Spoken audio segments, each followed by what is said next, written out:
Hello my darlings, in the beginning of the year I shared with you my 2023 game plan, and I did that through the show and tell of my special breakfast. My special breakfast has been on heavy repeat this year. I have really indulged in the matter. I have enjoyed myself several times on the patio. And as my special breakfast was a gift to me, an actionable gift, I want to gift it to you.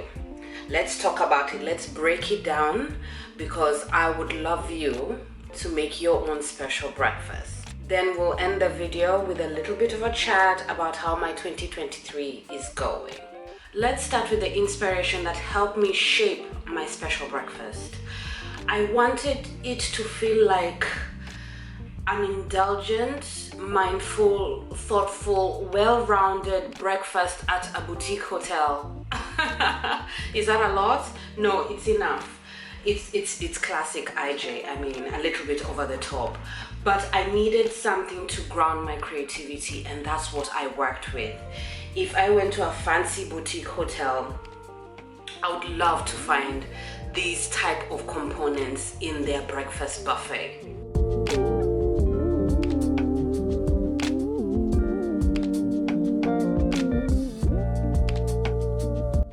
Bread is a classic breakfast option. Let's start with that.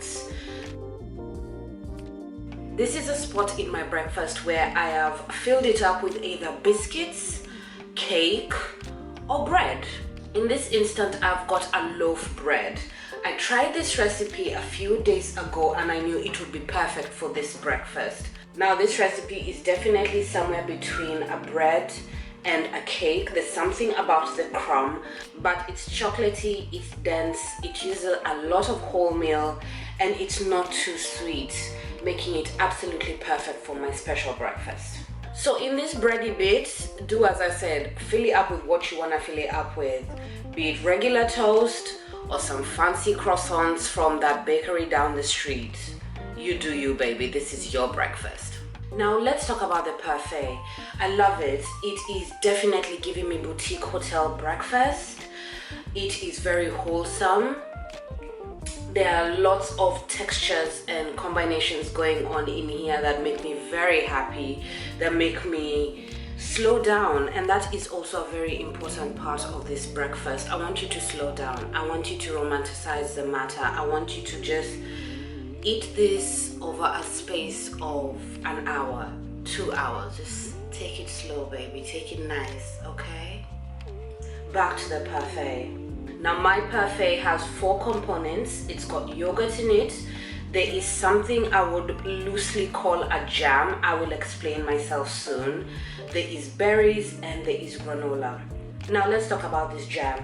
Recipe-wise, this is technically not a jam. What I do is I simply cook down some fruit with a bit of sugar, and maybe sometimes I add some lemon juice. The particular jam that I have for this recipe was made from mango, lemon juice, and cardamom. Very beautiful. I didn't want to make a straight up jam because I didn't want it to be too sweet. Jams do need a lot of sugar to turn fruit into jam, and that's not what I wanted. I also wanted something loose, something that would really come together with the yogurt and the berries and just move freely through this parfait. I like to go with frozen berries simply because of the cold, icy texture, and then it's slowly melting and there's magic going on. Use any fruit that you want, of course. I then put in some granola for crunch. Feel free to use whatever you want. Be a rebel and even just go straight in with cereal.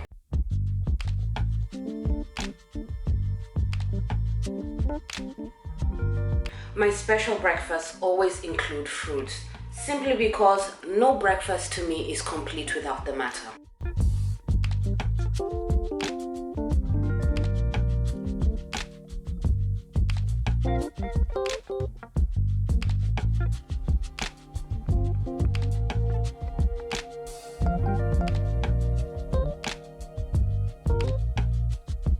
Aside from the bowl of fruit, I always have a glass of fresh fruit juice on the side. This contributes towards my vegetable and fruit count of the day. Very important for this girly. Last and not least is a little bit more of a treat. As we say, this is indulgence, okay? So in today's breakfast, I am going to be having a little bit of chocolate bark. I like to have a sweet with this breakfast, and I don't know why. Actually, I do know why, because sugar is not my thing. So sugar is a big treat for me. It's something I eat in very small, mindful portions. And having this here just reminds me that, baby girl, today take it nice and slow, treat yourself nice. In this space, I have put Indian sweets, I have put crystallized ginger. I've also just grabbed chunks of dark chocolate and dates and put them down. Whatever sweet rocks your boats, chuck it in here and just have fun with it. Now, there's absolutely no need for me to show you a recipe for chocolate bark. There are 1,001 recipes online. They're quite easy to do. As per usual, I do mine with 100% dark chocolate. Those who know. And that's that. That is my gorgeous breakfast. I'm looking forward to devouring it, but as I am sipping my coffee with you, I want us to just do a quick check-in about where I am 2023 wise. It's that time of the year. It's September. Hopefully you'll see this in September, and I'm sure quite a lot of us are thinking about what we're going to do with the last leg of 2023. And in saying that, I've not seen a lot of that kind of content on my feed. And I don't know if it's because I'm being mindful. I'm exceptionally mindful about who I follow.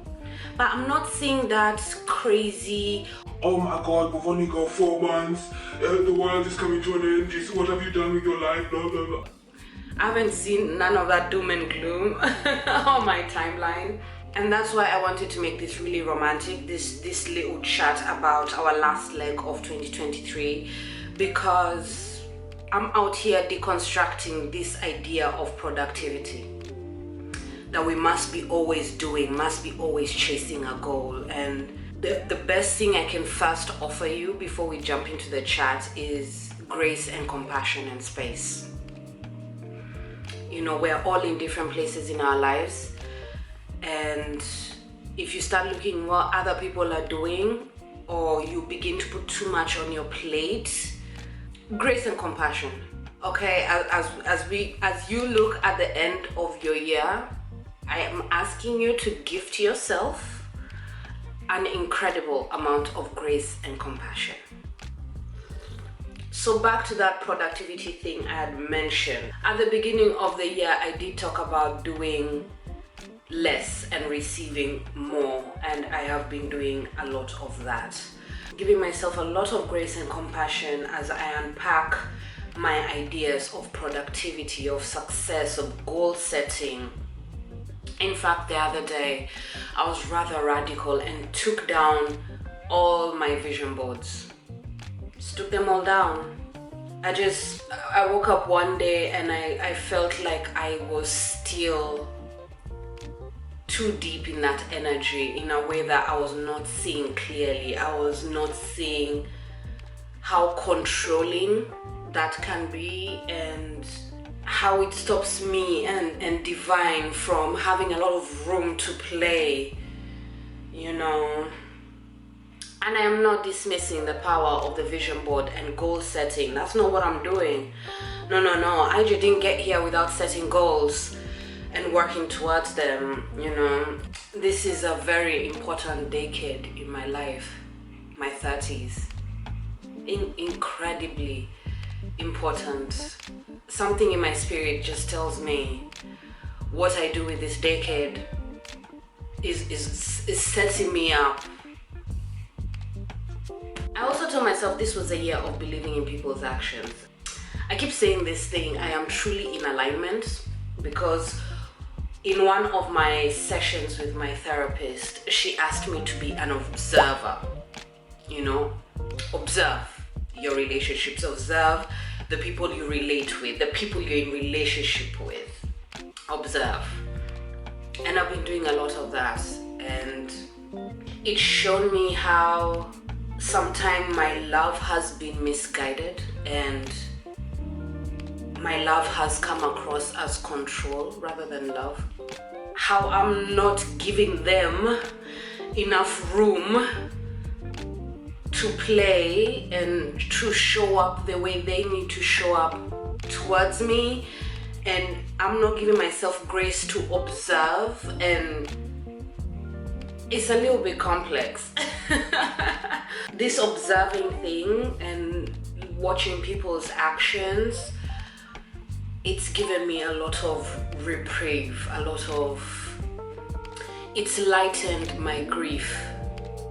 Yeah, it's helped me accept the people I relate with a little bit more, helped me accept myself a little bit more, helped me tidy up my boundaries. Let me share that, because that was one of the most beautiful aha moments my therapist gave me this year. What if we looked at our boundaries like plants? What if we tended to them, nurtured them, had a look and see if there were weeds within them, checked in on them? What if we saw them as plants and not walls? Game changer. I'll end the video with one last point, and that was intentional creativity. Really checking into myself before I start something, before I say something, before I create something. A lot of mindfulness in my spirit, in my action, and it has been one of the reasons why I have slowed down in terms of content creation on my channel. I wanted every video I made this year to bang. I wanted it to be good. I wanted it to be full of value. That's where I am, and hence the slow nature of how my channel has gone through this year. I am wishing you a beautiful last leg of 2023. Grace, compassion, let's not forget that. Down in the description box, if there is anything I believe that is worth of value, I will put it there so that you can figure things out. And as always, I want to thank you so much for being here with me. My name is Ijeoma, and I'll see you soon.